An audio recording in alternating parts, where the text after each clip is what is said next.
અમદાવાદથી એક breaking news અત્યારે મળી રહ્યા છે કે જ્યાં ધંધુકામાં ધર્મેશ ગમારાની હત્યાનો મામલો, જ્યાં આરોપી રિઝવાન અને સમીરને કોર્ટમાં રજૂ કરવામાં આવ્યા। ચુસ્ત પોલીસ બંદોબસ્ત સાથે આરોપીને કોર્ટમાં રજૂ કરવામાં આવ્યા છે। ખૂબ મહત્વપૂર્ણ જાણકારી અત્યારે સામે આવી રહી છે। ધંધુકામાં જે હત્યાનો બનાવ બન્યો છે, ધર્મેશ ગમારાની હત્યા કરી નાખવામાં આવી હતી, તેના આરોપીને તાત્કાલિક પોલીસે ઝડપી પાડ્યા હતા અને અત્યારે સમાચાર મળી રહ્યા છે આરોપી રિઝવાન અને સમીરને કોર્ટમાં રજૂ કરવામાં આવ્યા છે। ચુસ્ત પોલીસ બંદોબસ્ત સાથે આ આરોપીઓને કોર્ટમાં રજૂ કરવામાં આવશે। ત્યારબાદ હવે આરોપીઓના રિમાન્ડ કેટલા દિવસના માંગવામાં આવે છે તેના પર નજર રહેશે। મહત્વપૂર્ણ છે કે ધંધુકાનો આ હત્યાનો બનાવ કે જે ખૂબ ચકચારી છે અને પોલીસે પણ આમાં ત્વરિત કામગીરી કરી હતી। મિનિટોમાં જ એ આરોપીની ધરપકડ કરી લેવામાં આવી હતી અને એક્સક્લુઝિવ દ્રશ્યો TV9ની સ્ક્રીન પર અત્યારે આપ જોઈ રહ્યા છો। આ બંને આરોપી સ્ક્રીન પર દેખાઈ રહ્યા છે કે જેમને હવે કોર્ટમાં રજૂ કરવામાં આવશે।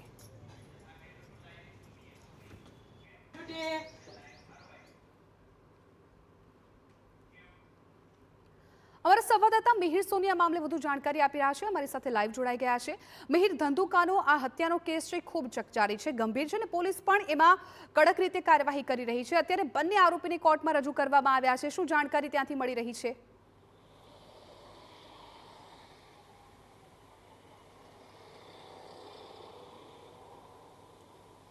જિજ્ઞાસા, ધંધુકામાં આ ધર્મેશ ગમારની હત્યા કેસમાં જે બે આરોપીઓ હતા કે જે હત્યા કરનારા હતા, સમીર અને રિઝવાન, તેની પોલીસે ધરપકડ છે તે કરી દીધી હતી। સત્તાવાર ગઈકાલે ધરપકડ કર્યા બાદ તેને આજે કોર્ટમાં છે કે ધંધુકા કોર્ટમાં રજૂ કરવામાં આવ્યા અને 14 દિવસના રિમાન્ડની માંગણી છે તે કરવામાં આવી છે। જો કે હત્યા કરવા પાછળનું કારણ જે છે કે જે તપાસમાં સામે આવ્યું હતું કે જે ધર્મેશ છે મૃતક અને સમીર તે વચ્ચે બાઇક અથડાવા બાબતે, ઓવરટેક કરવા બાબતે, આ સામાન્ય બાબતે બોલાચાલી થઈ અને ઝઘડો થયો અને ત્યારબાદ ટોળા એકબીજાએ આમને સામને આવી ગયા અને ત્યારબાદ સમીરે જે મૃતક ધર્મેશને પકડી રાખ્યો હતો અને ત્યારબાદ રિઝવાને ઉપરા છાપડી છરીના ઘા ઝીકી અને મોતને ઘાટ ઉતાર્યો હતો।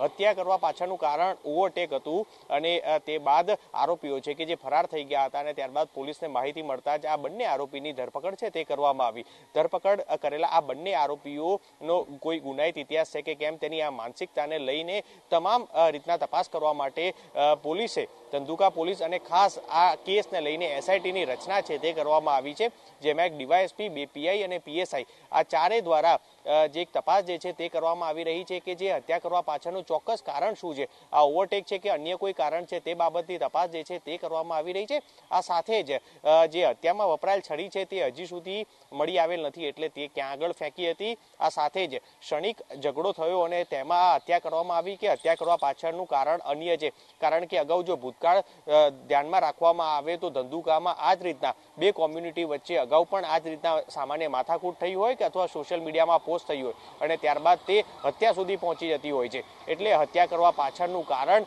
ચોક્કસ શું છે તે સાથે જ આ બંને આરોપીને સાથે રાખી અને રિકન્સ્ટ્રક્શન અને તેની સાથે જ તેની તમામ ભૂમિકાઓ તપાસવા માટે આ 14 દિવસના રિમાન્ડની છે તે માંગણી કરવામાં આવી છે। ત્યારે આ સાથે જ બીજું મહત્વનું કે જે આ બનાવ બન્યો હતો અને તે સમયે જે ટોળાઓ બેકાબૂ થઈ અને ત્યારબાદ આગ ચાપી હતી અને તોડફોડ કરી હતી, તેમાં પણ ભારે નુકસાન છે કે જે અન્ય લોકોને થયું હતું, તેમાં અન્ય કોઈ આરોપીની સંડોવણી છે કે કેમ, આ કરવા પાછળનું અન્ય કોઈ કારણ, તે તમામ દિશામાં તપાસ કરવા માટે આ બંને આરોપી કે જે મુખ્ય આરોપી છે, જે આ બે આરોપીમાંથી મુખ્ય આરોપી જે છરીથી હુમલો કરનાર રિઝવાન ની શું ભૂમિકા હતી, અન્ય કોઈ આ સાથે જ બે આરોપી સિવાય અન્ય કોઈ હત્યાના સમયે હાજર હતા કે કેમ, તે દિશામાં તપાસ કરવા માટે હાલ કોર્ટમાં તે લોકોને રજૂ કરી અને 14 દિવસના રિમાન્ડની છે તે માંગણી કરવામાં આવી છે। જિજ્ઞાસા, તો હાલ તો બંને આરોપીઓના 14 દિવસના રિમાન્ડની માંગણી કરવામાં આવી છે અને અન્ય જે ટોળું તેમની સાથે હતું તેમના વિરુદ્ધ પણ કાર્યવાહી કરાશે। ખાસ તો હત્યા માટે જે છરીનો ઉપયોગ કરવામાં આવ્યો છે એ છરી હજુ સુધી નથી મળી, એટલે